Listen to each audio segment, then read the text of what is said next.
fia mai po kala nei tai ona fia nga mata po se fa po le maru se fu manuia ia se fu manuia ni tai manuia ero sunga tawai ia ai ma se fo ile fa fon ta po i mai o se ta tu ai tamang tina ma tua ma se lava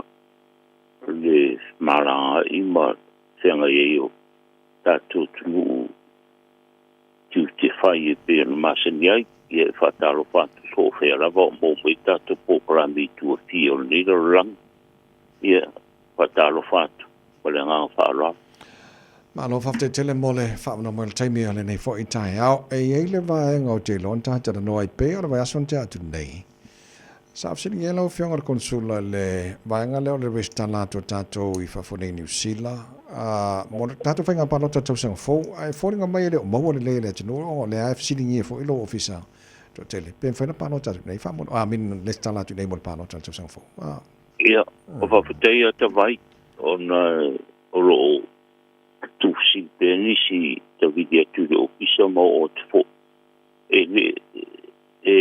tu sai male mata upule le o mafai ona listala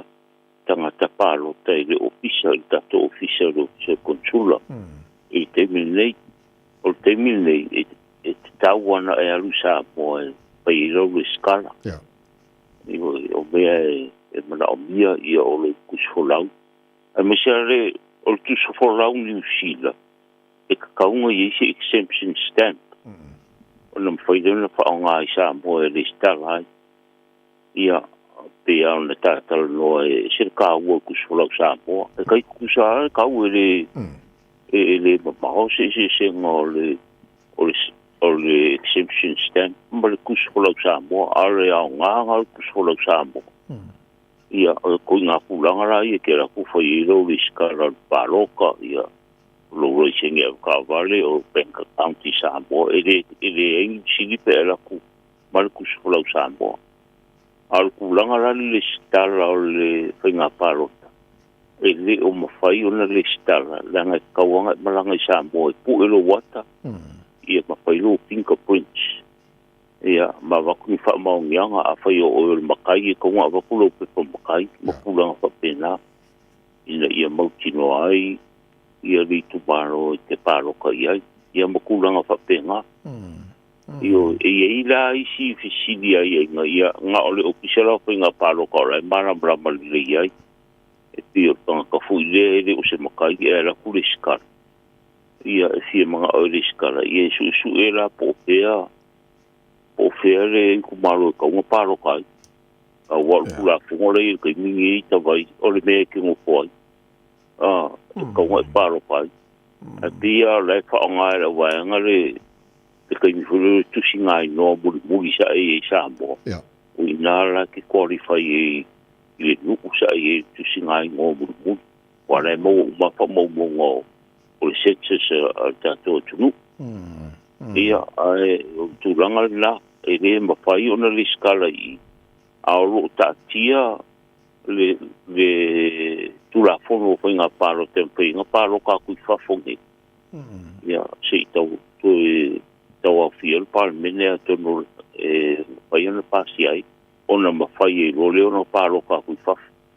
ai terminate vai a whai ke amisa mo i so wharavela pe pola lava te ke alfu ka pao io lo va no linga te lo che di sta la isamo te si parlo con cosa po mana le ma lo fa te lo manino le fa fo mai te no ona na ua te fa manino tu nei vai nga ia langa a pisi fo ina fenga con sulo no official no officiali i mata upuia ia nga ua fa tu fa fo mai ona fa manino tu nei vai nga e tanga no officiali fa mo le no fenga fa mata se so mai na tu foi nei mana mi li poti mai official le Samoa ma nisi official mo ni ta upu nei New Zealand e se so sani lo fianga con sona ma official le tu lang pe ka wanga fo Samoa so mai li poki ia fa stay te vai e te silia tu ta to official e fai ona uia ku ka ko official ide metanga renga o leo i Samoa e mai e lo li poki o leo i fa penga ho i pe fanga ui mai i fa so ka i e le official te fanga o Samoa kulang fa penga pe fai pui po pe pambaliu o pa bonga fa pena ia e ui mai pa o asi o fa fitau lu tau pe ngai ni e fai ra si e pe lu to lu ma sina o langa i fu i process e fa nga sa moi i va ma nga ruenga ai a fai o e mana o va ve e le lu so ka yo so wa inga sa moi pe pai ia na la fo mai lo me e va ve to no mai ia a ka ko official o kom foi nga ia va ve mo mai te a tal sanga mai se sio ta to no nei mori poki o le mo tu langa pa pena ai se tong ele au nga fa mo le a fa mat volte minire ai ile se tong mai al ka sanga ia na fa nga ia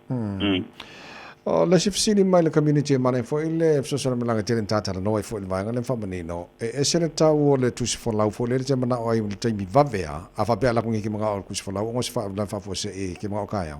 e se la le tau le na konka ngai lo tusi fo lau le fa te tale al kai masang process e ma o tusi fo lau ya o fa pe se le pele so lo mai lau fo famanino le tu la fa mon mon e tau le ta vai kasi le ta te lo foi il te nu o sa o mana o bis tu super lau vave no que si passport e foi la skonka la ro le va ku ka po ka mi tau tu na ma o e lau tu so lau e si le mo te maluina ia ai mai se o le expire o ma po anga i mga o le i tu so lau le fo emergency malangai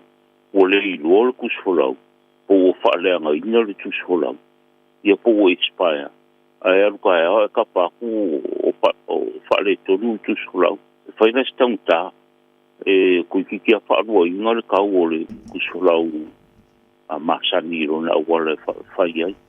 e pa se lau ta le ka pe o se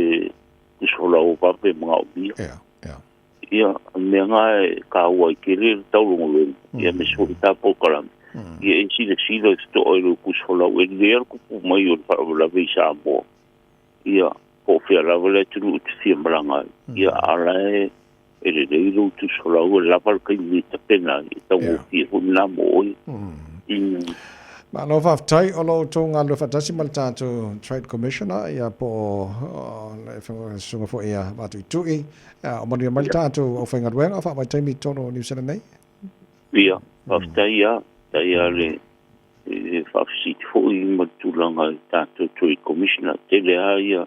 e investung ba pe o ia le te ngai ma le suinga o ni investors o ia investi sa mo i tulanga tau pisinisi tulanga papena ia olo o solo manuia rapa te le ana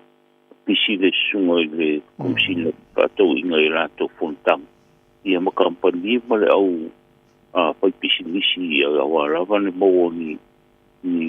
pisinisi mo si tato tu i sa mo o so mo ni ale tu la no la ta fai o le tulanga masani o te la fone ma wala mo te le tato lo a mai sa mo na pa wala tato sa nei se ara lo fai fa kau o tato nav so for the economy sa mo la to o ka pa o ba wa le se tato tu mo le ma pa ro ia si gani o lo se tato tu o mi se fu pa ele leanga ne ya vi lo pa mo pe malanga pa o so caro i weekend ia si gani talo se tato tu o le ia caro mai to vai o sa mal caro le fui kai mi su caro fiki ala ma por caro ka ko ngala yo si la que no la nga fa stai ona ke le o ko fo ie fa malu wo ko ngol ko yo ke la wo ingo tu la nga fa pena ia ma kai mi fo e bo wo ie sta to tu no isa mo ku la ngol kala ka ia mo se fo i kai mi fa le mo wo i le kalo e mai ia o te tu le ia se talo fa le tonu i ia ono lo to fa mo lo ave i fu pa ele nga se tato tunu ma no va tai mo le tunu ma fa fonga mai ai ni se mai nga fia ma na mati le tu ana fia konsula mo no fisa i mangele bala wane tolu o tolu tasi o tasi dua ai vala mai fafatu o ni aukilani na fa ngana code number o iva tolu tasi o tasi loa e fena mawale fingal konsula mo no fisa ya se bang nai se bang fisa noi fa monta pokalam ole pa wauta pokalam va se mo ya si ya ato filo ile va sa pe au ile lo como le ngale ole tuwa ia mo ni tele tai ni aso ngai mo to fin tu te misel tanto pokalam ia fa su ia fa te jela le fingal konsula ole tata nonga ma le fingal konsula afemata por se do fa por manu